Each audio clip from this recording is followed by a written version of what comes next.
Most people never really grow up. They just get better at playing the part. They learn when to smile, when to nod, when to swallow what they really think, when to read the room before they say a word, when to say the safe thing, the useful thing, the thing that keeps the weather calm. In a country like this one, people often call that maturity. They call it being professional, composed, good with people. But a lot of that is not maturity at all. A lot of it is fear dressed for work. At 79, I think real maturity is almost the opposite. It is not getting better at managing impressions. It is getting better at understanding people. It is not that you stop having judgment. It is that you stop throwing it around so cheaply. One comment does not tell you everything. One bad day does not tell you everything. One vote does not tell you everything.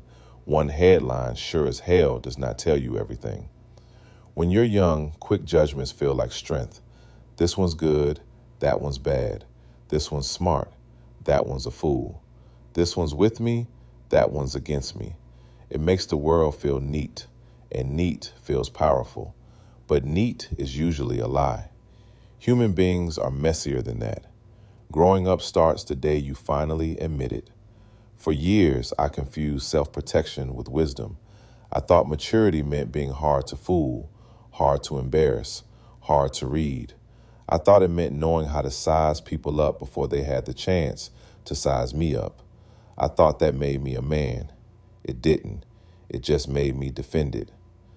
I remember one evening my son sat at the dinner table and barely touched his food. His fork kept pushing peas around the plate without ever picking one up. His shoulders were high. His answers were short. He would not look at me. I took one look and told myself I already knew the whole story. Attitude, disrespect, teenage pride. So I answered him like a problem to be corrected. My voice got tighter. My face got colder. I thought I was acting like a grown man. Years later, he told me what had really happened that day. His coach had stood over him in front of the other boys and called him soft, made a joke out of him. By the time he got home, he was not full of defiance. He was full of shame. He was trying not to fall apart at my table, and I treated him like a discipline issue. That is the kind of mistake immature adults make all the time. We see one behavior and think we have seen the whole person. A child goes quiet, and we call him ungrateful. A wife pulls back, and we call her cold. A man talks too big, and we call him confident. A neighbor is always angry, and we call him miserable. Sometimes those judgments are right. A lot of times they are just fast. Behavior is often smoke. Maturity is what makes you ask where the fire is coming from. The second hard lesson came later, and it was uglier because it reached all the way back to my father. When I was young, I thought I had him solved. Hard man, angry man, mean man. And to be fair, he did real damage. He made a house feel tight. He carried winter into rooms. That part is true. But once I had spent enough years trying not to fail my own family, trying not to look weak, trying not to be looked down on, I had to admit something I had refused to see when I was young. My father was not made of anger alone. There was fear in him, shame in him, pressure in him. Understanding that did not excuse him. It did not erase a thing, but it did something I needed. It made him human again. Not safe, not admirable, not innocent, human. And I believe this now as deeply as I believe anything.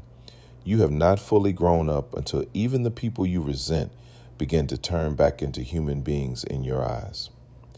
Now let me put a fence around this because people get sloppy here. Understanding somebody is not the same as excusing him. It is not the same as trusting him. It is not the same as staying. You can understand a person and still say no. You can understand a person and still leave. You can understand a person and still never let him near your peace again. Maturity is not the death of judgment. It is judgment that is finally slowed down enough to get honest. And this matters far beyond your own house, because our whole culture makes money off your speed. A clip hits your phone, a headline slides under your thumb, A stranger says something ugly on television, another stranger cries for 20 seconds, and before your coffee has gone cold, you are supposed to know exactly who the hero is, who the fool is, who the monster is, who deserves your love, and who deserves your contempt. Cable news lives on that. Social media feeds on it. Election season practically worships it. But a headline is not a human being.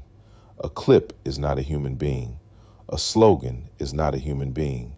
If you never learn how to understand people, then sooner or later, somebody else will do the understanding for you and sell you the conclusion. They will rent your outrage. They will rent your admiration. They will rent your fear. And if a stranger can pull those feelings out of you on command, don't be too quick to call that conviction. One of the biggest changes age has made in me is this.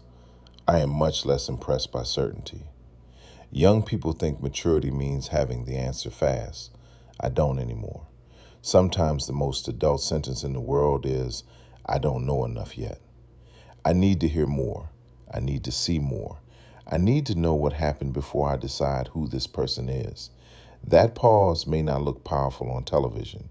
It may not win you applause at the dinner table, but very often it is the pause that keeps you from doing real injustice to another human being. Because once you reduce people too quickly, you stop dealing with reality and start dealing with your own story about reality. And people get hurt that way. Families get hurt that way. Communities get torn apart that way. Whole countries can be whipped into fear that way. Immaturity wants a verdict right now. Maturity can bear the discomfort of not knowing a little longer, just long enough to see more clearly. That is why I no longer trust people just because they have instant opinions about everybody. These days, I trust the ones who can stay still for another beat, the ones who ask one more question, the ones who can keep a moral spine without turning every disagreement into holy war, the ones who understand that seeing a person clearly does not make you weak. Sometimes it is the only thing standing between you and cruelty. So what does real maturity look like? It is not smooth talk. It is not social polish. It is not saying one thing in one room and another thing in the next just to stay safe. Sometimes that is only insecurity with good posture. Real maturity is when you stop asking, what box do I put this person in? And start asking, what pain, what fear, what hunger, what history might be standing in front of me right now? You may still disagree. You may still walk away. You may still protect yourself, but your judgment will stop being cheap. The people who impress me now are not the ones who know how to play every room. They are the ones who still know how to look again. That is enough for tonight. If this stayed with you, subscribe and come back next time.